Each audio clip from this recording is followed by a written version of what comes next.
When a corrupt anti-Trump judge humiliates Tom Homan in court, he thinks he's untouchable, a king atop a throne of twisted law.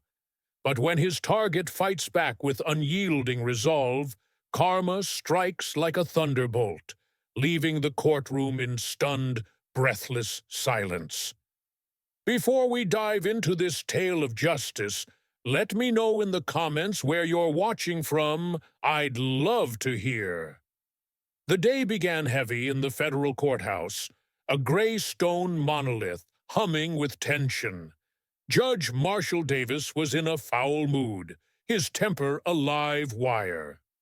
"No coffee in my courtroom," he barked at his clerk, Emily, a young woman whose hands shook as she set the cup aside. "And tell that defense team 2 minutes, or it's contempt charges for all of them." The packed gallery watched as Davis stormed to his bench, his footsteps echoing, his face flushed with irritation. Known for harsh rulings, especially against conservatives, his reputation was a dark cloud, and lately his behavior had turned erratic, whispered about in legal circles from coast to coast. "Your Honor," Emily approached cautiously, her voice barely a whisper. "Tom Homan has arrived to testify." Davis's expression darkened, his eyes narrowing into slits of contempt. "Well, isn't that special?" he sneered, his tone thick with mockery. "Make sure he knows this isn't an ice raid where he can strut around. In my courtroom, his tough guy routine means less than nothing." The atmosphere shifted when Tom Homan entered. The former acting director of ICE walked with quiet dignity, his broad shoulders squared, his gaze steady as steel. He nodded respectfully to the court staff, a small gesture of civility in a room about to erupt. Davis watched him like a predator, fingers drumming an impatient rhythm on the bench, the sound a warning of brewing fury. "Let's get something straight," Davis announced, his voice slicing through the air. "I don't care what you did at the border. Rounding up illegals doesn't impress me. In this courtroom, I am the law. Is that clear, Mr. Homan?" Homan's deep voice was calm, tempered by years of facing chaos. "Crystal clear, Your Honor. I'm here as a witness to the truth, nothing more." "Truth?" Davis scoffed, his lip curling as if the word burned him. "We'll see about that. I've heard enough truth from your kind." He turned to the defense table, where the attorney fidgeted nervously. "Now let's start this circus. Move it!" He cut off the attorney's opening statement mid-breath. "I'm already tired of political theatrics. This isn't a Fox News segment." The attorney, Carter, a wiry man with a strained expression, tried again. "Your Honor, we're establishing the context of Mr. Sterling's charitable—" "The context?" Davis barked out a laugh, sharp and hollow. "The context is tax evasion, period. I don't need sob stories about his so-called good deeds." Every time Carter mentioned Sterling's work, food drives, church programs, Davis interrupted with venom. "Irrelevant! Move on! I won't warn you again!" His gavel slammed down relentlessly, a drumbeat of rage, the court reporter's fingers stumbling to keep pace. When Homan took the stand, Davis's hostility boiled over. "Stand up straight!" he snapped, though Homan's posture was impeccable, a remnant of his law enforcement days. "Speak clearly! No Border Patrol bluster here!" Homan stepped forward, his boots clicking softly, and raised his right hand.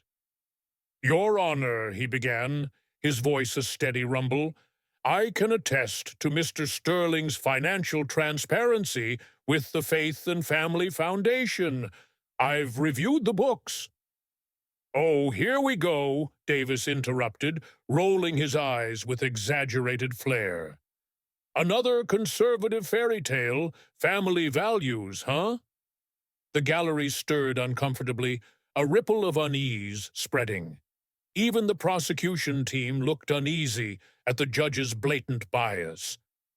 "Let me be clear," Davis leaned forward, his face reddening. "I've seen enough tough-guy conservatives like you hide dirty money behind charity facades. Your presence here doesn't impress me. It makes the defendant look worse." Homan remained composed, his calm a stark contrast to Davis's tremors. The judge's hands shook as he shuffled papers, his eyes darting to a folder on his desk, one that hadn't been there the day before. "I have here," Homan continued, "evidence from the March Foundation meetings." "Inadmissible!" Davis shouted, his voice cracking, though no objection came.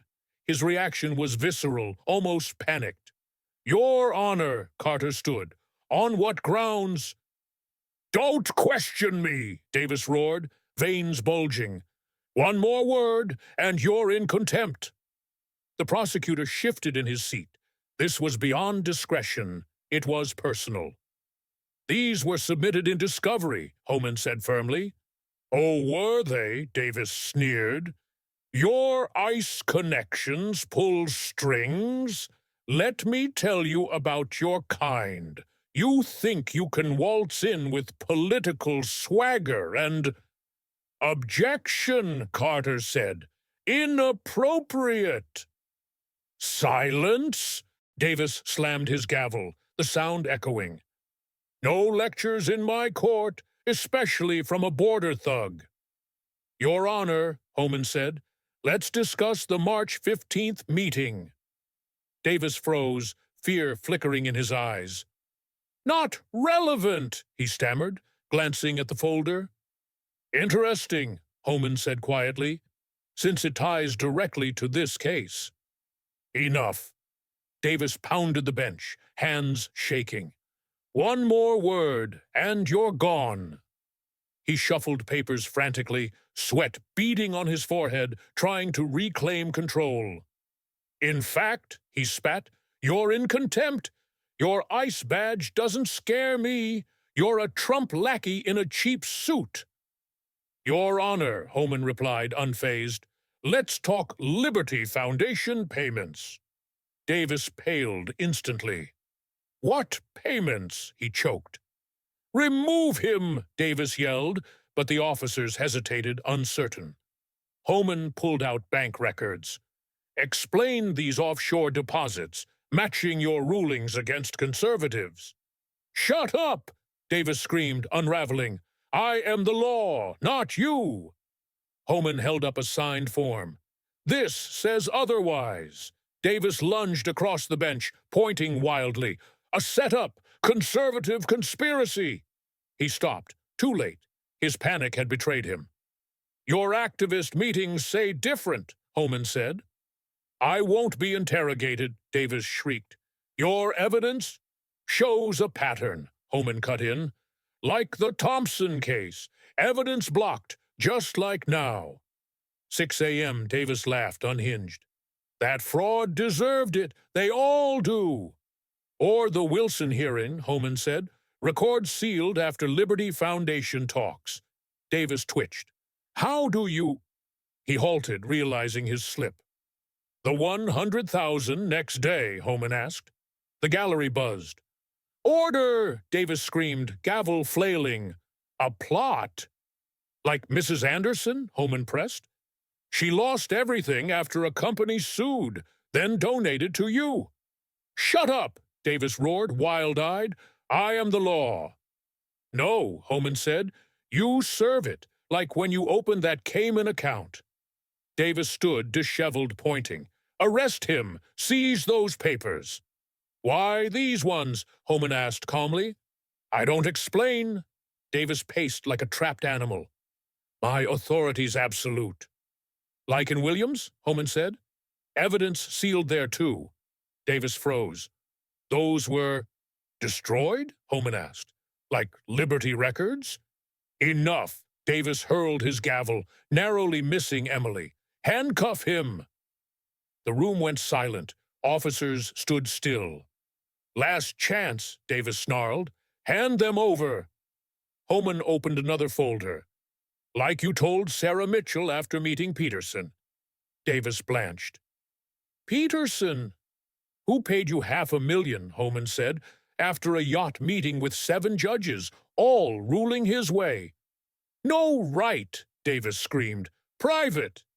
Like your chamber recordings? Homan asked. Ordering evidence lost? Emily sobbed. He made me. Silence, Davis roared, lunging for the folder. Order denied, a voice cut through. FBI agents strode in.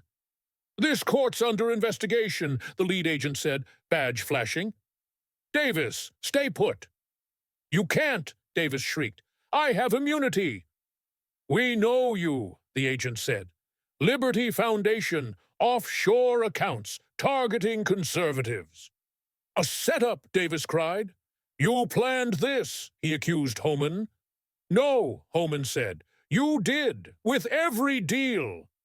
Agents grabbed Davis as he lunged again. They made me, he screamed. The foundation!